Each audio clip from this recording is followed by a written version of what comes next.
What's up? We back. Another episode of Everything Louisiana TV. Today we got OG Wook in the building. What's up, OG Wook? All right. A lot of people might not know you as OG Wook. What you prefer? OG Wook? Just plain old Wookee cool. Wookee, oh, okay. You've been knowing me a long time, you. I know. You know, I don't do too many interviews as I fuck with you. You know that. Really? So we gonna take it back so they can get familiar with you, Wook. So let us know where you from. 16th Myrtle, South Baton Rouge, Uptown.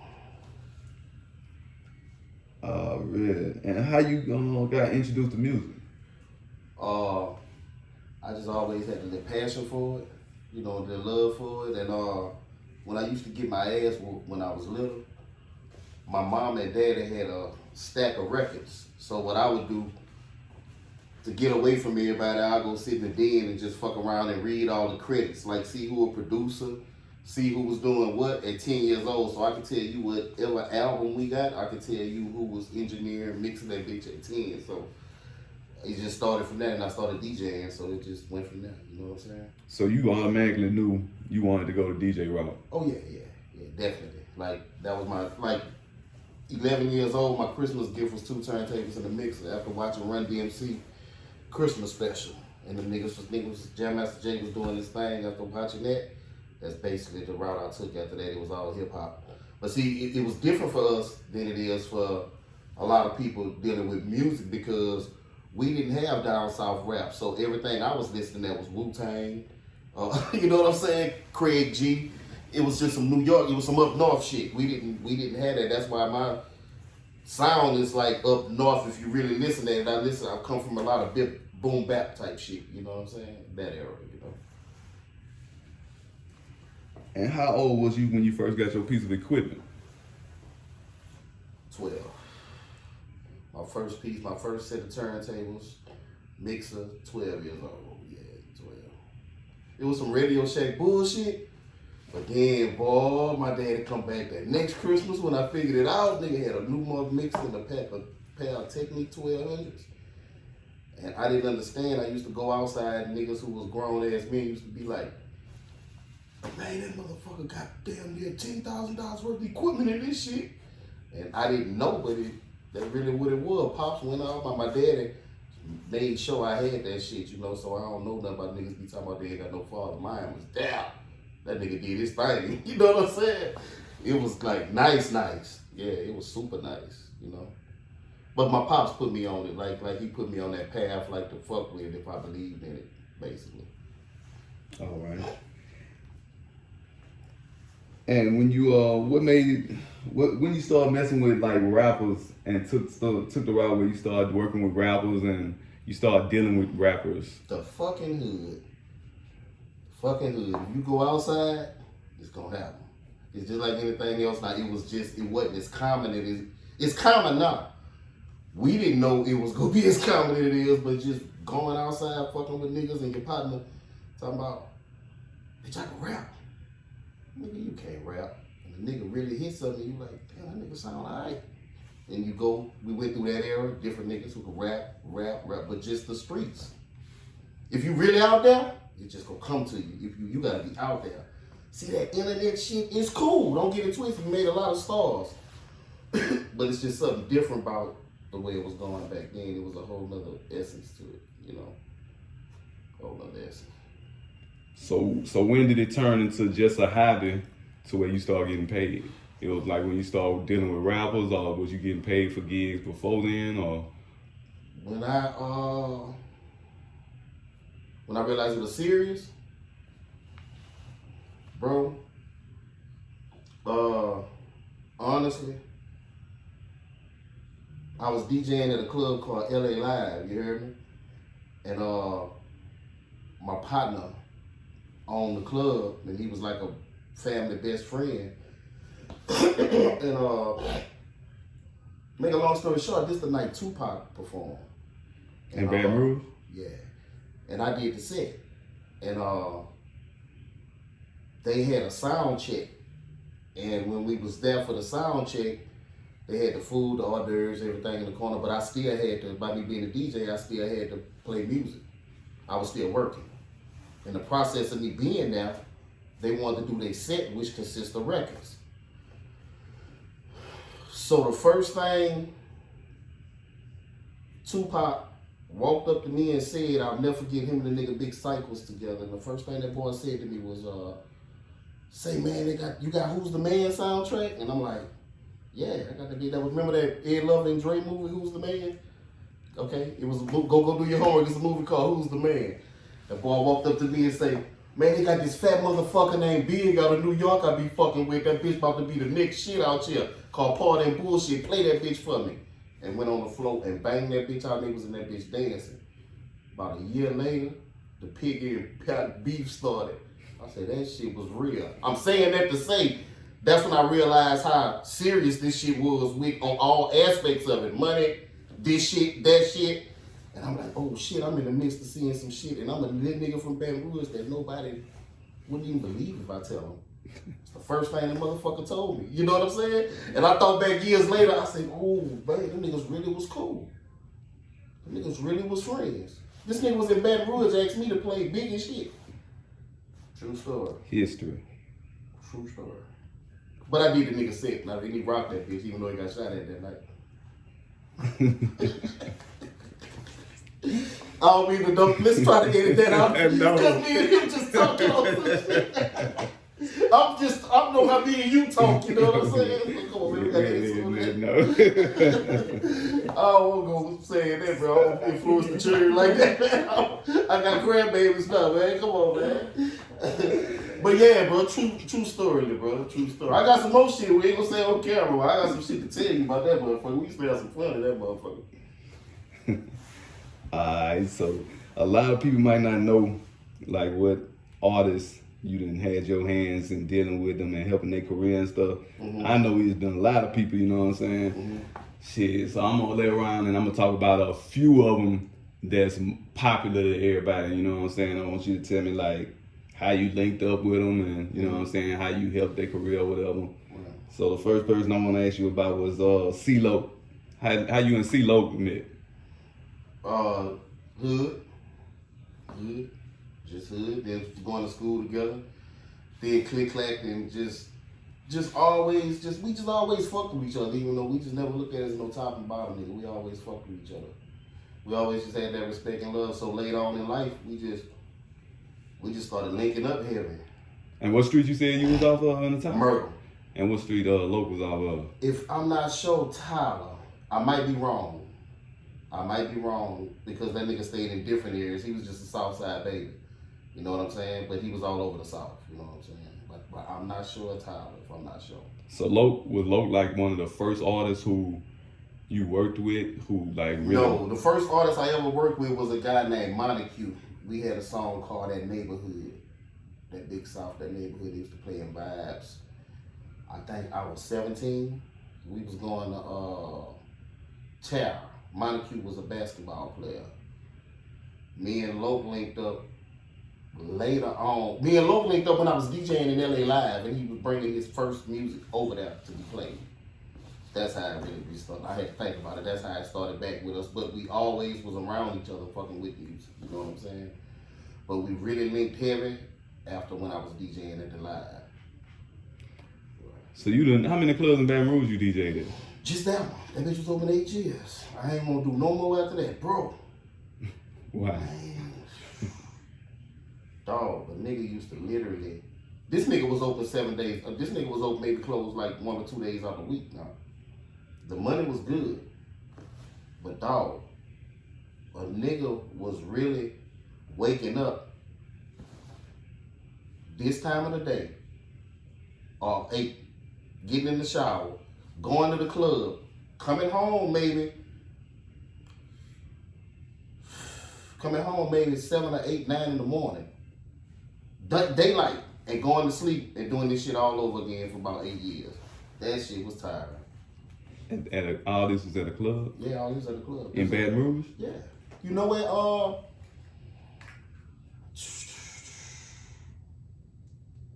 I don't know, You know what I don't know if it's a gay club, but they say it's a gay club called Skittles on Highland Road. That was LA Live. That was like one of the biggest clubs in the city. You know what I'm saying? At one point. Skittles, though. What is it called? I know what you're talking about. It's on Highland. It's on Highland. Yeah, I don't know if it's still called Skittles, but that's what everybody knew was Splash. Splash. That's what it is. Two-story club. It's a two-story club. Okay, yeah. that used to be LA Live. What? Yeah, man. Niggas had that. We had control of that. Say, bro, check this out. I talked to that boy. That boy called me. That boy called me one night. This is just another note. That boy called me one night. The owner, when the BMF shit first came out. That boy say, "Hey, remember that night it was raining and I made you come to the club and play some music and they was barbecuing and that?" I had to thank Kevin. He said all them dudes came in with them motorcycle outfits on and they had 50s on their chains. I said, "Yeah, I remember that shit." He said, "Man, I'm looking at this shit. That was Meech them." So them niggas was here in Baton Rouge too. You know what I'm saying? It's a lot of shit people just don't know about the city. You know, they was here fucking with somebody, well, you know what I'm saying? But, you know, they was here. You know what I'm saying? Yeah. Well, man, we saw a lot. We saw a lot. How did you come up with crook music? It just sounded cooler than Wook music. Wasn't no particular thing. It's just crook and Wook match. And I just was like, man, that crook music sound raw as a bitch. Because, you know, the gangster shit was in play, that type of music. So I just went with that. All right, and the next artist I'm gonna ask you about that a lot of people might not know you had a big influence with is Young Reddy. Mm-hmm. So I want you to tell us how you met Reddy and shit, what you did to help Reddy with his career while he was out here. Rest in peace. Man, Reddy was something special. Reddy just really laid down law as a youngster, man. Reddy just came in there and solidified his place. He just demanded. He just, we gonna do this, I'm gonna do that, this how I'm gonna do this, you gonna do this. You met Reddy through Lope? No, I met Reddy through a female. And it went from there, years. So Lope met Reddy through you? Just probably being at the studio, but really just being around. Like I say, Reddy used to move around. So I just can't say through me because I'm telling where them niggas could have linked up at. You know what I'm saying? But I know they was mostly at my studio most of the time. You know what I'm saying? For us, you know. And it seemed like I can remember in the past, Reddy was fucking with you so hard the way it was like you ever down there turned that nigga up. Like you was putting you had a lot of influence in how he was, what mixtapes he was putting out and the structure of how shit he was putting out and stuff. Man, we put out a mixtape called Family Ties. That bitch a classic. That was the one with me and him. We was actually working on part 2. And you know, the shit happened, but we was like 2 songs in of that bitch. We was doing part 2 on some shit, but yeah. Hey, he was just Reddy knew good music, so it wasn't hard. So if we was to tell him about a track or you know what I'm saying, certain beats or something, and he'll just lay up there and he'll just automatically tune into it. You know what I'm saying? That was his thing, you know?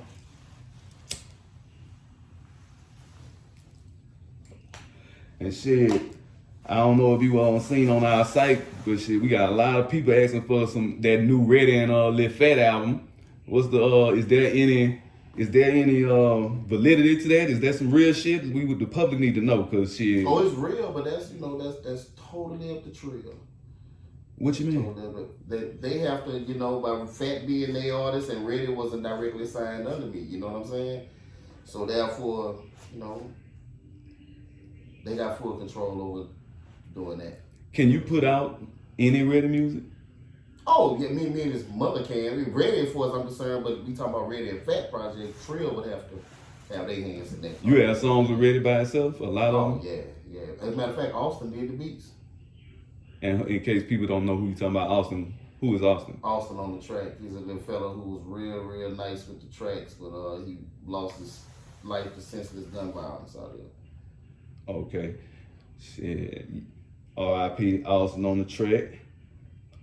And so shit.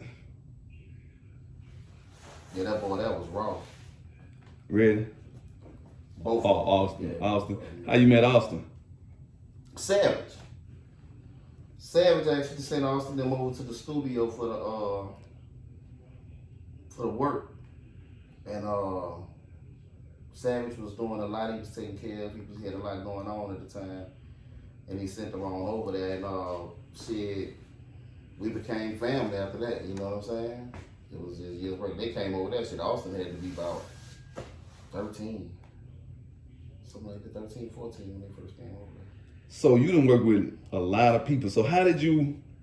I mean, how you laid around and met all these people?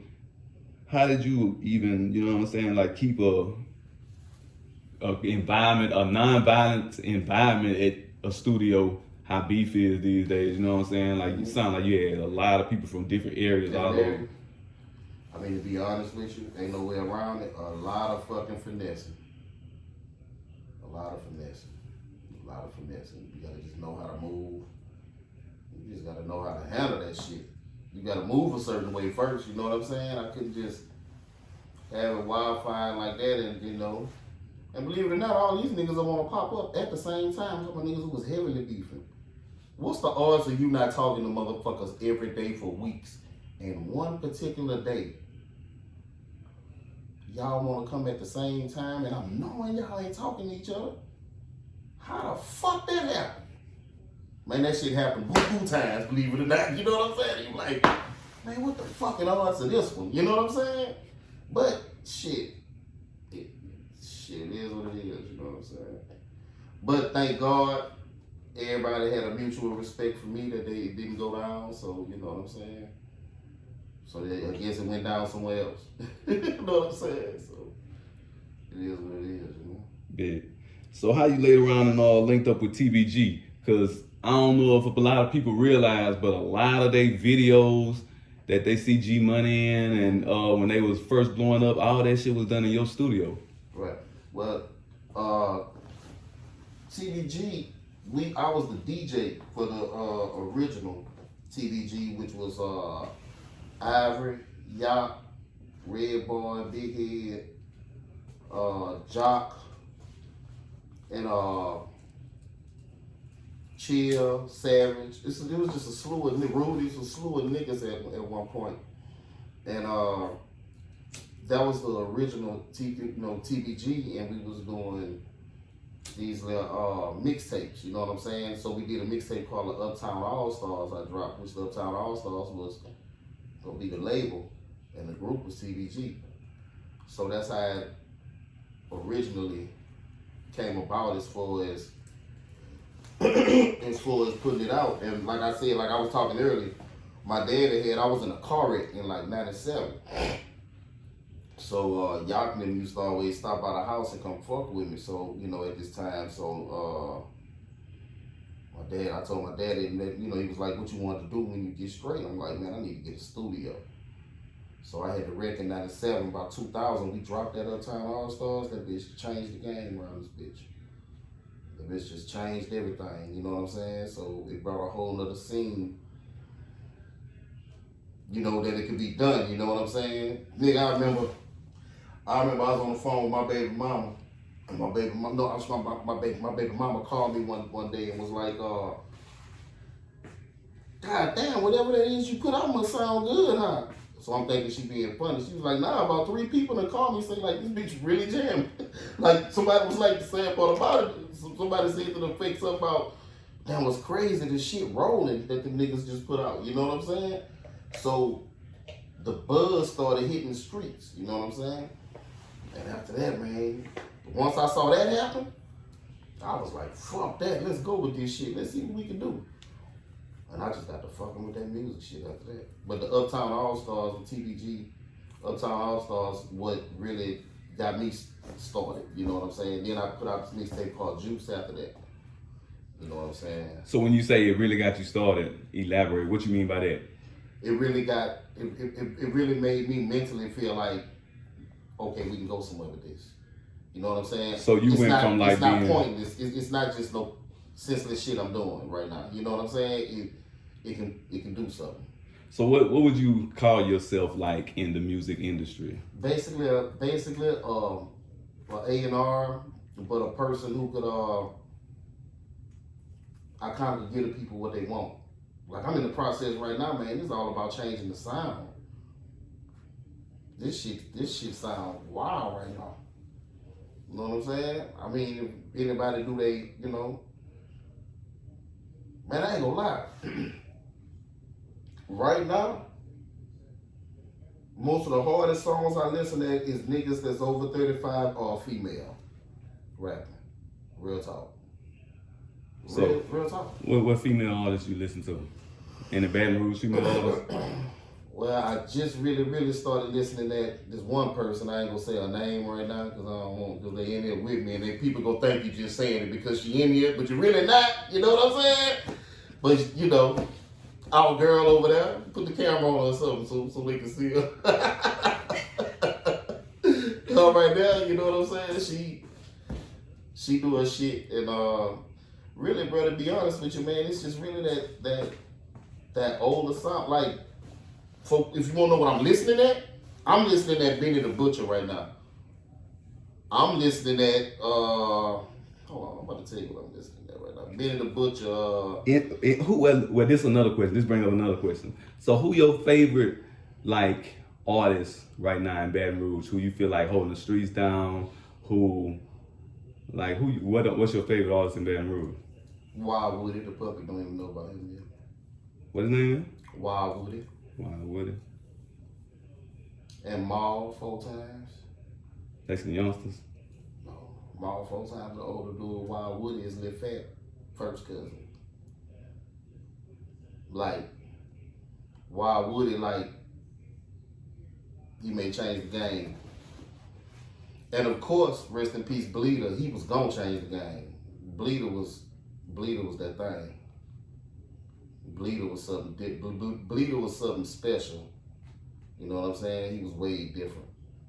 And it's crazy because everybody caught on after he died as well. You know what I'm saying? Everybody went back and listened to the music and was like, this nigga was really raw.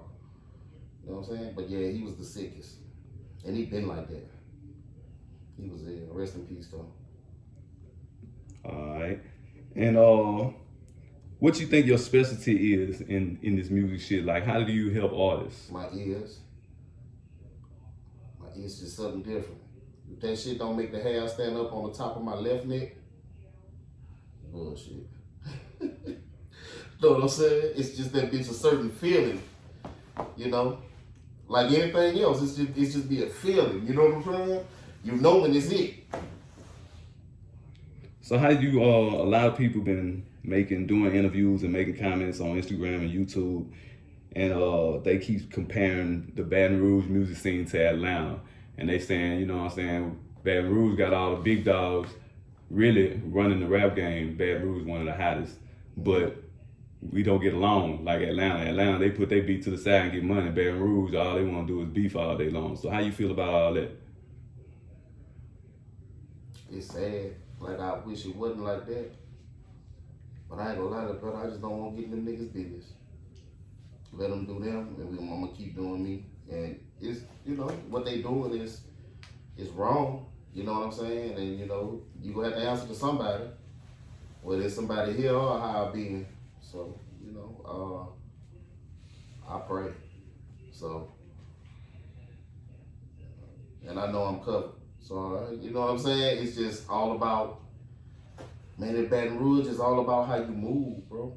It is all about how you move. It's not, you know what I'm saying? A lot of people get slayed around this bitch because they don't move right. You know what I'm saying? So if you moving right, you know, and moving right consists of a lot of shit. Keeping your mouth closed, staying out the way. You know, just if you moving right, you good around this bitch. You know what I'm saying? You ain't moving right, you ain't gonna be good around here. This bitch here. Fucked up. Real shit. Bitch here fucked up, man. So shit, what you got going right now? Like, are you still DJing? Who you working with? Yeah. I see you been fucking with Glenn. Yeah, me and Glenn got a compilation coming out called Levels on YBB and Crook Music Records. That bitch raw. That bitch raw. Like, this some sick shit. You know what I'm saying? So we just ran into a few things, you know, real life shit be coming into play. So, you know, it just was postponed for a second. A lot of shit be going on, you know, on both our ends. I be having to do shit. He be having to do shit. So, but we finally got to the last stage of it, and it's about to drop. So it's coming soon. Alright, so shit. How many mixtapes you got out? How many, you know what I'm saying, pieces of work you got out? I got a lot of body of work, big bro, but it's all scattered. Like as far as like hosting here, hosting there, it's nothing that I just got solidified as like projects. You know what I'm saying? So is there anywhere people can hear any of your old albums or mixtapes that you have out? Actually, me and one of my partners was just talking about that. We got a platform we setting up now, so I'll be having this together real soon. I'm setting up a platform for it now.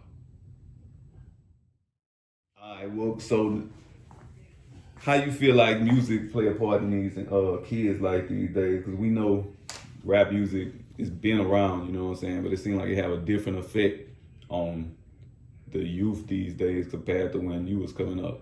Yeah, the kids not built a little different from us.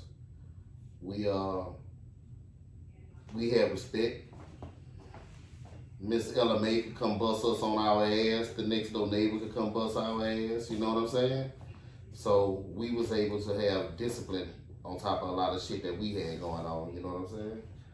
But you know, they just 5150. As far as the stuff they got going on, it's just like, you know.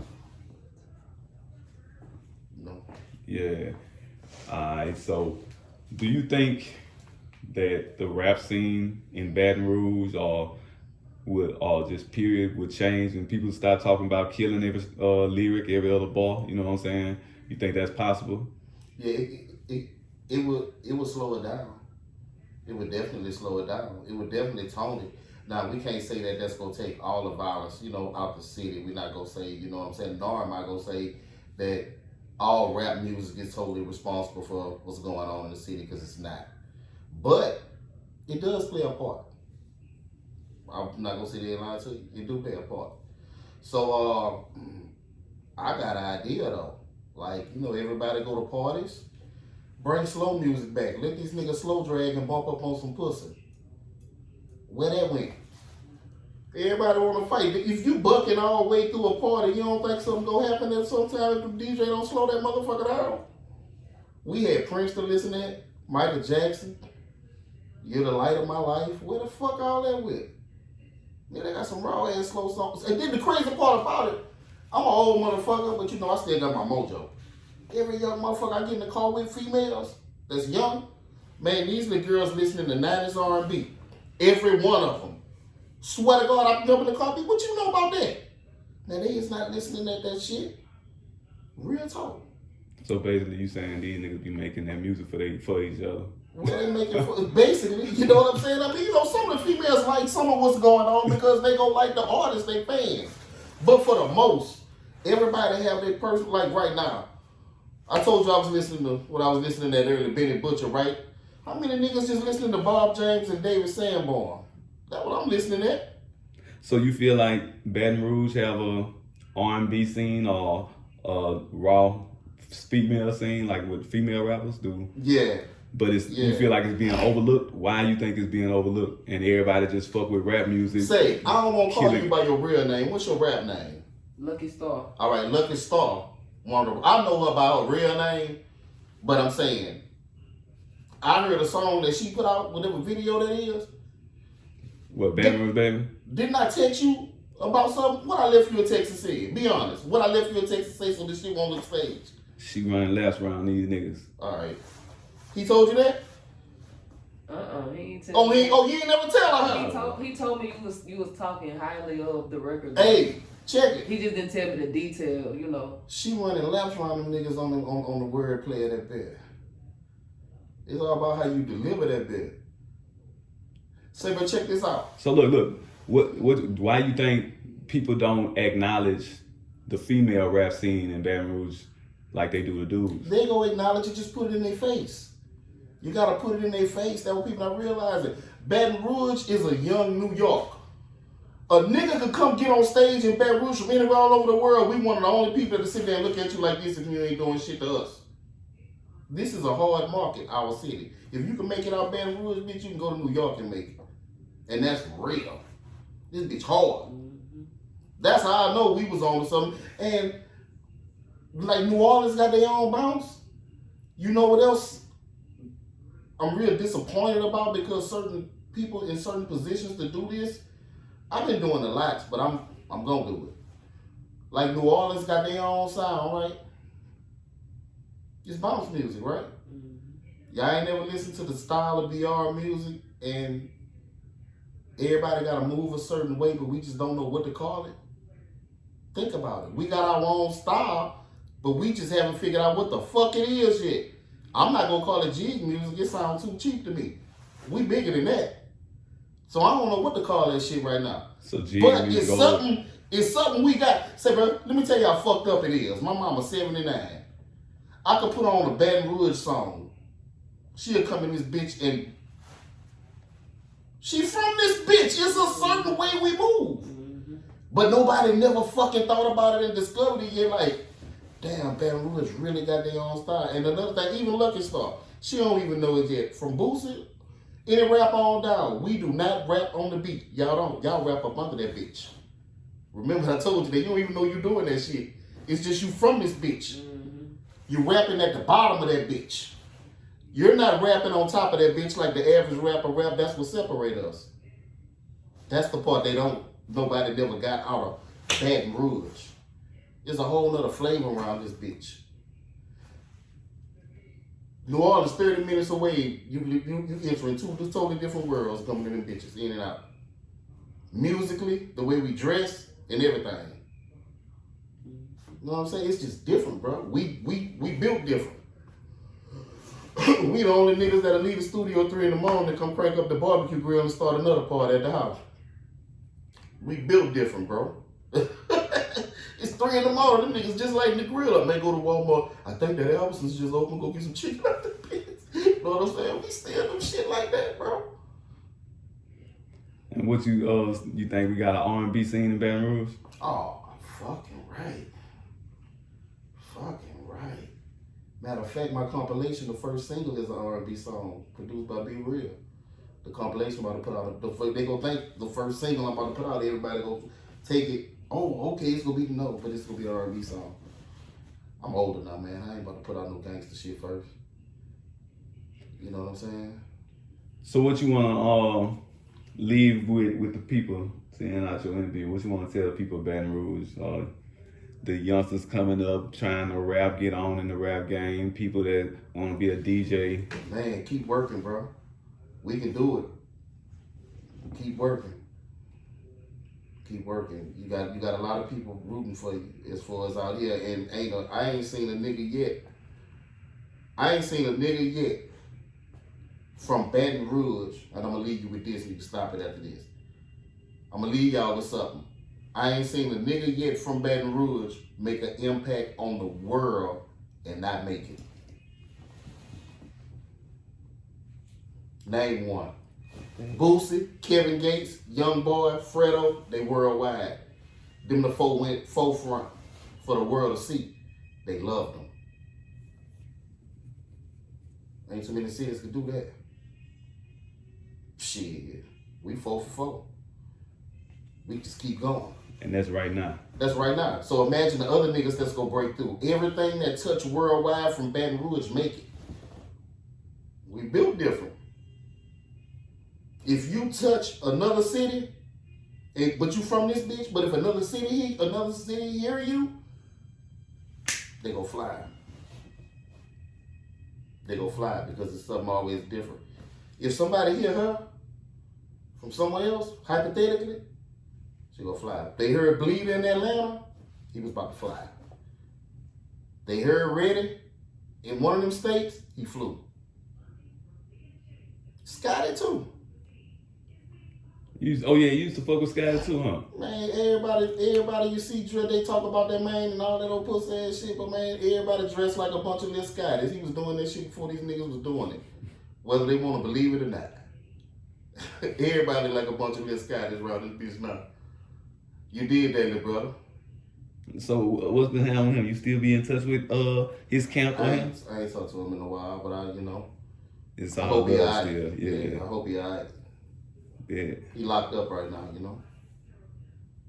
But shout out to Taz, shout out G Money, shout out Tookie, you dope. Shout out the whole team. You know what I'm saying? That's the Tyshawn thing. And if they don't know, tell them who they was involved with. And Austin. That was Austin. That was all that's me the game. All that's me the game. What kind of hand you had on them? Oh man, they just used to come record over there. Them fell into my little brothers. You know what I'm saying? But we got a project we about to do together. It's about to be raw. About to be some the game project. So yeah, them niggas doing their shit though. Like them niggas some of the illest in the city right now, believe it or not. Them niggas ill. So this gonna be the last question. So shit, how did your studio, you know what I'm saying? How everybody, you done had everybody through that motherfucker Wookee. Yo Gotti, DMX. So, you know what I'm saying? Like, what made your studio just that spot? You know what I'm saying? A lot of people don't even realize the type of people you had in that bitch and how it was going down. But you know what I'm saying? Like, what was it about that studio and how, you know what I'm saying? Like, people just seem like they love Wookee. Love Wookee. We knew how to party.